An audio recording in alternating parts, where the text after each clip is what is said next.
Hello students, in this lecture I will discuss the graph of trigonometric functions. As we know that there are 6 trigonometric functions, that is sin x, cos x, tan, cot, sec and cosec. But in this lecture I will discuss only 2, that is sin x and cos x. So start from first. Function fx is equal to sin x. As we know that y equal to fx, then we can say y is equal to sin x. अब इस graph को draw करने के लिए आपको इसके बारे में क्या क्या चीजें पता है, तो कुछ पॉइंट्स जो आप लोग जानते हो उस वहां से हम शुरू करेंगे.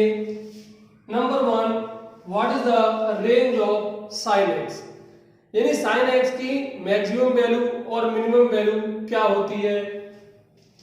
और हम जानते हैं कि sin x की जो रेंज होती है वो होती है आपकी -1 to 1, that is y belongs to -1, 1 in closed interval.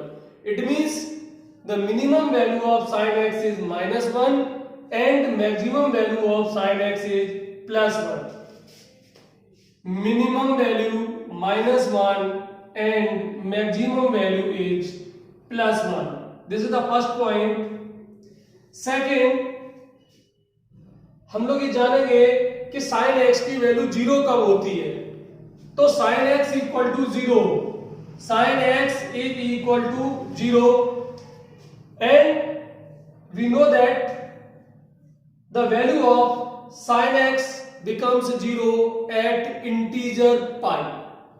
Integer पाई पर इसकी जो वैल्यू होती है वो 0 होती है n pi where n belongs to z. z means integer, that is 0 pi 2 pi, like this 0 pi 2 pi 3 pi and so on.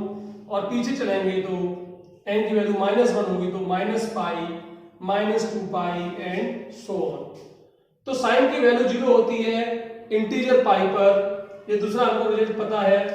आप लोग यहां पर ध्यान दो, ये हमारी एक्सिस है और ये जो लाइन है, ये लाइन, इस लाइन पर साइन की जो वैल्यू होती है वो हमेशा 0 होती है.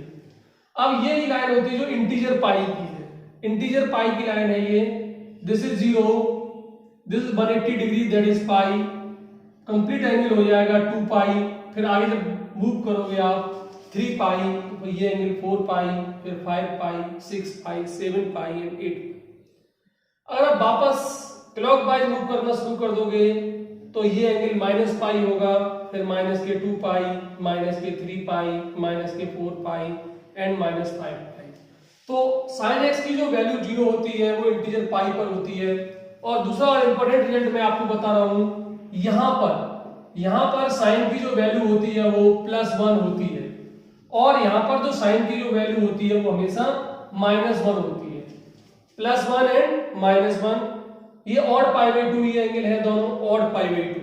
लेकिन यहां पर इस जगह +1 होती है और इस जगह साइन की जो वैल्यू होती है वो -1 होती है. तीसरी बात जो मैं डिस्कस करना चाहता हूं वो ये आपकी क्वाड्रेंट है और आप सब लोग जानते हो ASTC रूल के अकॉर्डिंग, ASTC रूल के अकॉर्डिंग पहले क्वाड्रेंट में सब पॉजिटिव होते हैं और दूसरे में साइन पॉजिटिव होता है और इन दोनों में साइन नेगेटिव होता है. इट मींस साइन की जो वैल्यू पॉजिटिव होती है वो पहले क्वाड्रेंट में होती है और दूसरे क्वाड्रेंट में होती है, और जो इसकी वैल्यू नेगेटिव होती है वो आपके तीसरे क्वाड्रेंट और चौथे क्वाड्रेंट में होती है. It means first and second में जो वैल्यू है वो पॉजिटिव होगी and third and fourth quadrant में जो इसकी वैल्यू होगी वो नेगेटिव होगी.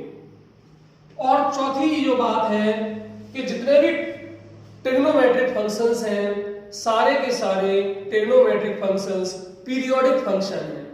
पीरियोडिक फंक्शन का मतलब ये है कि एक सर्टेन इंटरवल के बाद वो अपनी शेप को रिपीट करते हैं. तो sin x का फंक्शन भी एक पीरियोडिक फंक्शन है और इसका जो पीरियड है period of sin x is equal to 2 pi. As we know that sin 2 pi plus x is equal to sin x. ये पीरियड की डेफिनेशन है. अगर किसी भी फंक्शन का पीरियड t होता है तो f x plus t is equal to fx, where t is the minimum positive value. तो sin x की जो मिनिमम पॉजिटिव वैल्यू है वो 2 पाई है, क्योंकि अगर sin पाई प्लस x करोगे तो वो थर्ड क्वाड्रेंट में चला जाएगा और माइनस sin x हो जाएगा. तो इन सब रिजल्ट को ध्यान में रखते हुए अब हम sin x का ग्राफ ड्रॉ करेंगे. अब हम लोग ग्राफ ड्रॉ करते हैं. तो ग्राफ में ये आपकी एक्सिस है, x axis and y axis. तो सबसे पहली बात कि जो मैक्सिमम वैल्यू है वो +1 है. सो दिस इज +1 और जो मिनिमम वैल्यू है दैट इज -1.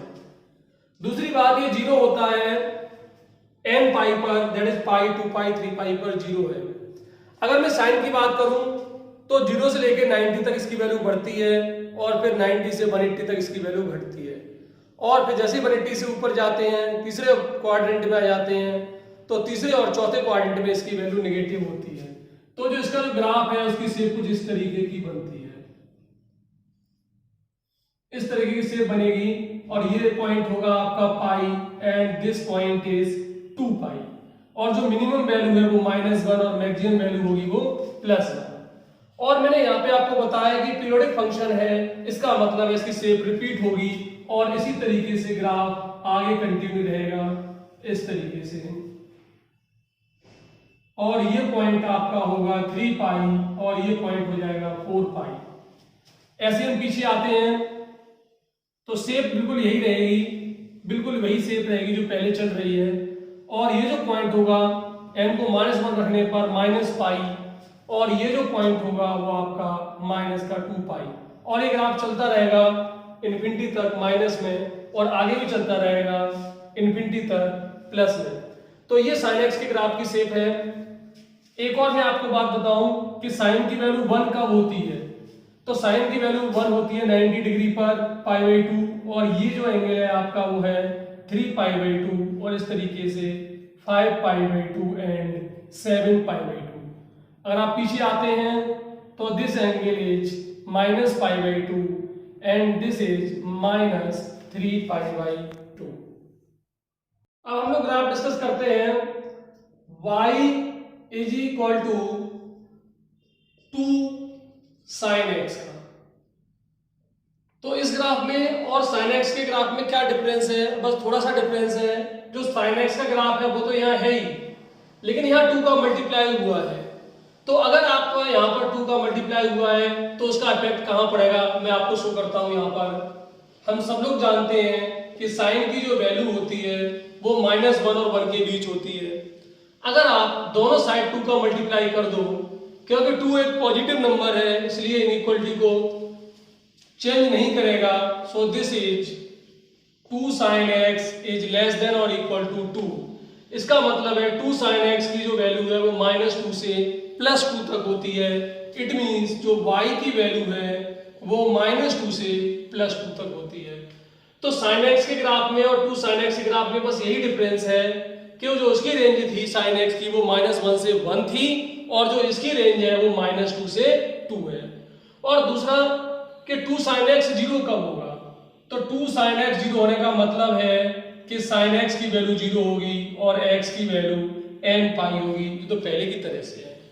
तो बिल्कुल वही ग्राफ बनेगा जो अभी मैंने 2 मिनट पहले बनाया था, लेकिन इसकी रेंज में डिफरेंस है. तो यहां पर जो रेंज आती है वो है -2 से लेकर के 2 तक. So this is the graph of 2 sin x, that is this 0 and this is +2 and this point is -2. और अगेन एंगल सब वही हैं, pi 2 pi 3 pi and 4 pi and up to infinity. और वापस में -2 पाई सॉरी -पाई एंड -2 पाई. तो there is difference in the range. बाकी सब कुछ sin x जैसा ही है इस ग्राफ में. अब हम लोग तीसरा ग्राफ डिस्कस करते हैं और ग्राफ है y is equal to 2 sin 3x। इससे पहले जो ग्राफ बनाया था उसमें 2 sin x था, यहाँ 2 sin 3x है। एक बात तो आपकी समझ में आ रही है कि एंगल का रेंज पर फर्क नहीं पड़ता है। sin x की जो रेंज है वो -1 से 1 है, चाहे आप sin 2x कर दो, 3x कर दो या 10x कर दो, रेंज वही रहेगी -1 से 1। तो लेकिन यहाँ पे 2 sin 3x है, इसका मतलब है जो y की जो वैल्यू होगी वो -2 से 2 तक होगी। और दूसरा पॉइंट कि sin 3x की वैल्यू 0 कब होगी। तो sin 3x की वैल्यू 0 होने का मतलब है 3x is equal to n pi, x is equal to n pi by 3। n pi by 3 पर 0 होगी तो आप n की जब वैल्यू रखोगे तो ये आपका आ जाएगा 0, पाई by 3, 2 pi by 3 and 3 pi by 3 that is pi. आप माइनस में रखोगे so this is minus pi by 3 and -2 pi by 3। तो आप इसका ग्राफ देखिए किस तरह का बनेगा। पहले की तरह से है आपकी x एक्सिस और y axis, this is the y axis and this is x axis. Graph की शेप तो वही रहेगी लेकिन फर्क है रेंज में और 0 होने पर। तो ग्राफ तो मैं उसी शेप का ही बना देता हूं जैसे मैंने पहले बनाए हैं। सेम वही ग्राफ यहां पर भी ड्रॉ होगा पहले जैसा।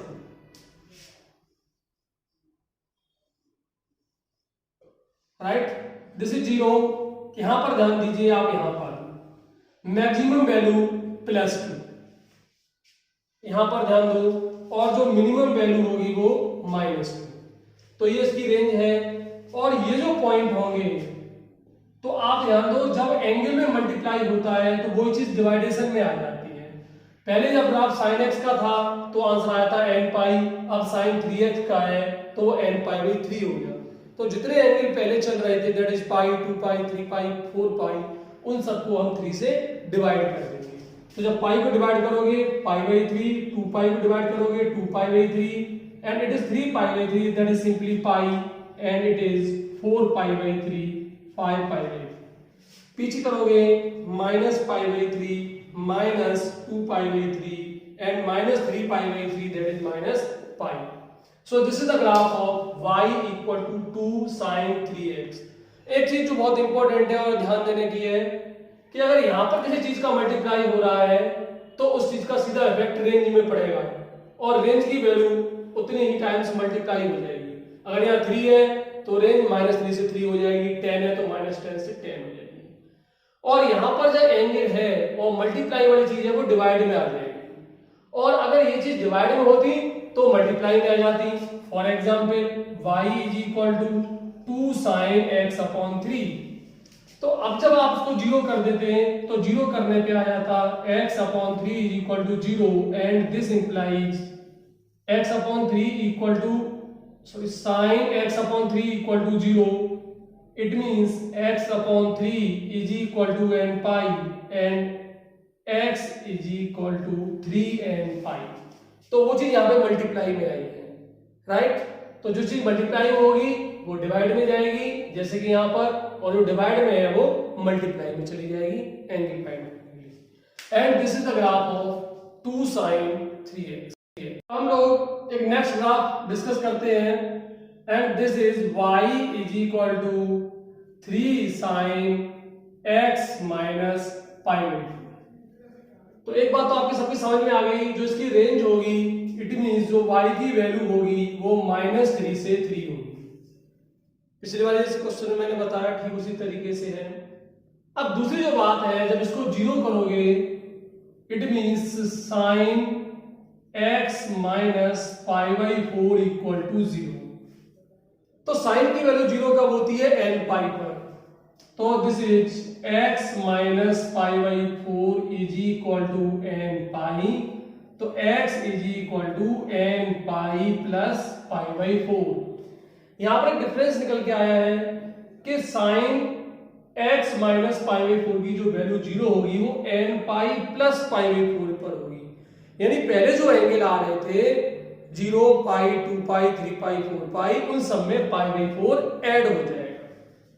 तो 0 में जब ऐड होगा π/4 तो दिस बिकम π/4, और पाई में ऐड होगा इट बिकम 5π/4, 2 पाई में ऐड होगा then it become 9π/4 and so on. और वापस आइए आप, तो वापस आपका -पाई है और आप इसमें π/4 ऐड कर दोगे तो इट बिकम 3π/4 माइनस का, और इसी तरीके से माइनस का 7π/4। तो ग्राफ में यही दो बातें इंपॉर्टेंट हैं। तो अब तक जितने भी ग्राफ बनाए हैं वो सब 0 से शुरू हो रहे थे, चाहे वो sin x का है या 2 sin x का है या फिर 2 sin 3x का है। लेकिन इस ग्राफ में nπ प्लस π/4 होने की वजह से ये ग्राफ π/4 से राइट में शिफ्ट हो जाएगा, π/4 एंगल से राइट में शिफ्ट हो जाएगा, यानी यहां से शुरू होगा और शेप वही होगी जो कि sin x की थी, शेप में कोई चेंज नहीं होगा। ये ग्राफ आपका बन जाएगा इस तरीके से, और यहां पर वही सेम शेप, क्योंकि पीरियोडिक फंक्शन है तो अपनी शेप को रिपीट करेगा। ये इस तरह से इस ग्राफ की शेप होगी। अब एंगल्स की बात करें अगर हम, तो पहले जो रेंज है इसकी, तो आपकी जो रेंज है वो -3 से 3 है, so this is +3 and this is -3, right. और जो एंगल होंगे आपके वो π/4, नेक्स्ट इज 5π/4। पहले जो 0 हो रहा था जिन एंगल्स में, उनमें हम π/4 ऐड कर देंगे, ग्राफ शिफ्ट हो गया है π/4 से राइट में, and this is 9π/4, now it is 13π/4 and so on. और आप वापस आओगे तो यही आपका हो जाएगा -3π/4 एंड दिस इज -7π/4। तो ये आपका ग्राफ है 3 sin x - π/4। एक दूसरा केस हम डिस्कस करते हैं, अगर माइनस की बजाय यहां प्लस हो जाता तो y = 3 sin x + π/4। तो रेंज पर कुछ फर्क नहीं पड़ता, जैसी रेंज है वही रहती, -3 से 3। लेकिन अब 0 करते तो ये जो π/4 प्लस में आया है माइनस में आया था, इट मींस जो x की वैल्यू होती वो होती nπ - π/4। तो पहले जो वैल्यू थी उसमें से हमने सब में से π/4 सब्ट्रैक्ट कर देते, जैसे 0 में से सब्ट्रैक्ट होता तो -π/4, पाई में से सब्ट्रैक्ट होता तो 3π/4। इस तरीके से ये वैल्यूज यहाँ पर चलती रहती। अब हम लोग नेक्स्ट ग्राफ डिस्कस करते हैं, that is y = sin² x।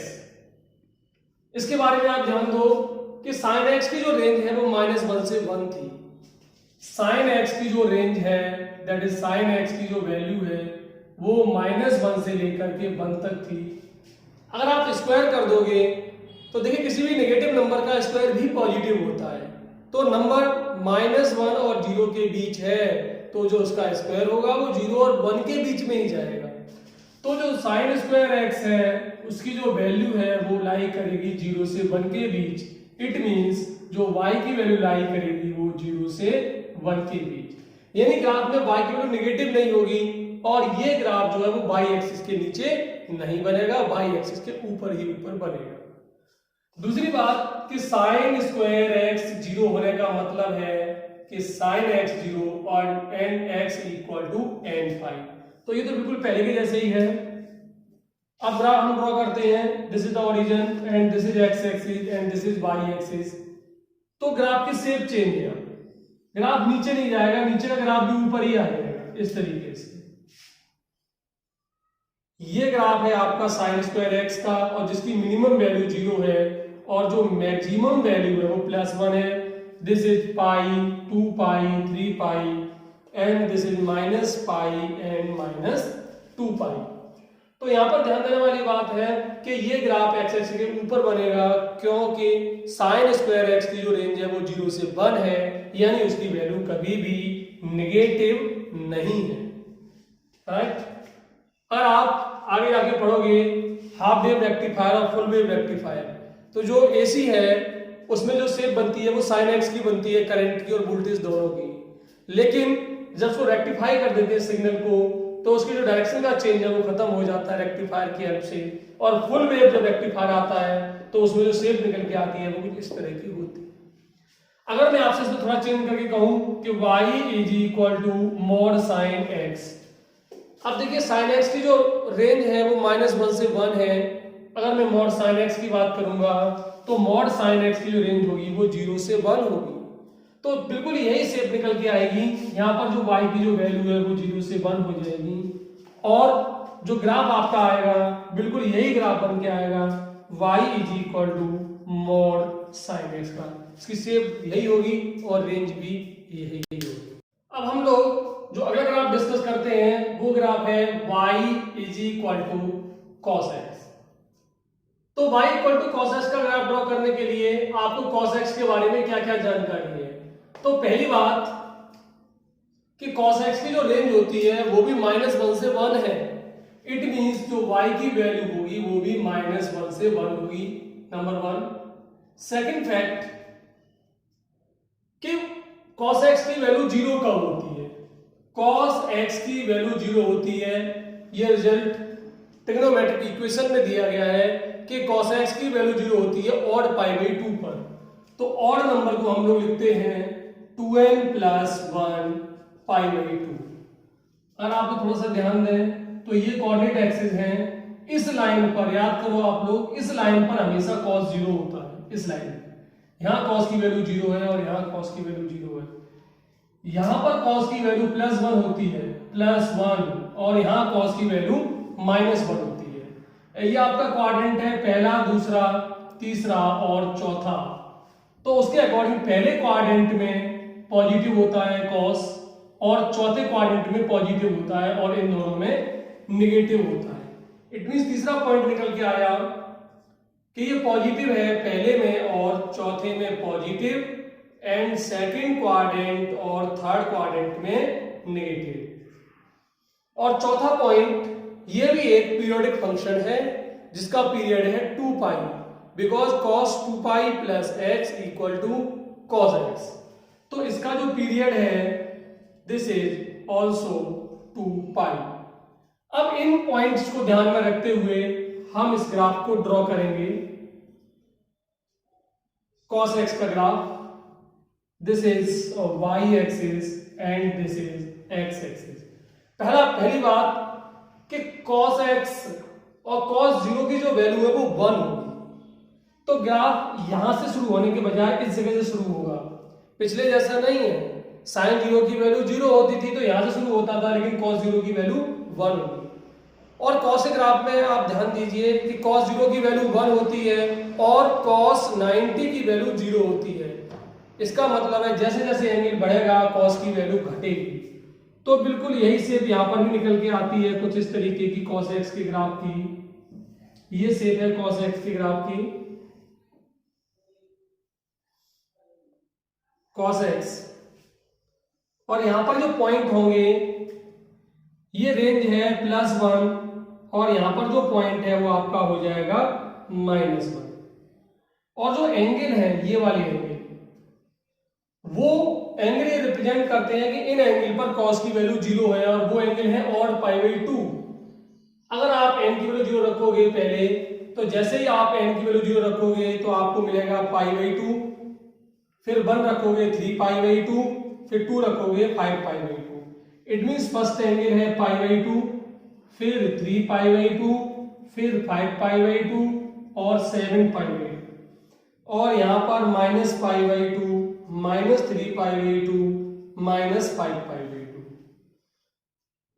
दूसरी बात, जो एंगल है यहां पर 1 और -1 की बात है, तो ये -1 की अगर हम बात करें तो वो यहां पर है इस जगह पर, दिस इज π।